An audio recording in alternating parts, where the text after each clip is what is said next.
Le malaise était plus que palpable mardi 20 juillet 2021, sur BFM TV, lors de l'interview politique. Philippe Corbet, qui a pris les commandes de l'émission pendant les vacances de Jean-Jacques Bourdin, recevait Nicolas Dupont-Aignan pour évoquer le pass sanitaire.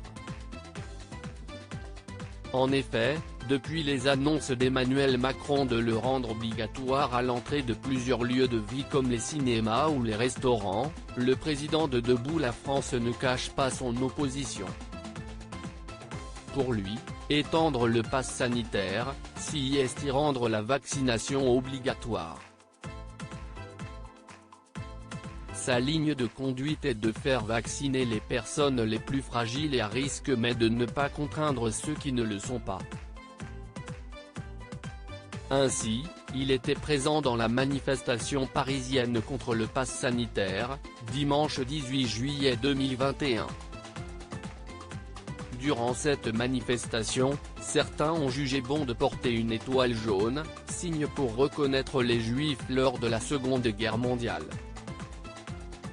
Ils avaient inscrit la mention non vacciné sous l'étoile jaune dans le seul but de dénoncer la mise en place du pass sanitaire. Un acte qui a été vivement critiqué. Sur BFM TV ce matin, Philippe Corbet a voulu connaître la vis de Nicolas Dupont-Aignan. Ce dernier a assuré qu'il y avait eu une exagération de ce fait qui n'était, selon lui, pas du tout antisémite.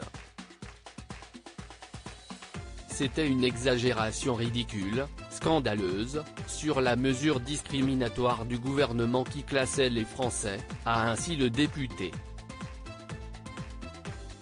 Qui est Philippe Corbet qui a perdu son sang-froid face à Nicolas Dupont-Aignan. Des propos qui ont fait perdre le sang-froid du chef du service politique de la chaîne. En effet, ce dernier n'a pas hésité à lancer à Nicolas Dupont-Aignan qu'il s'agissait de négationniste.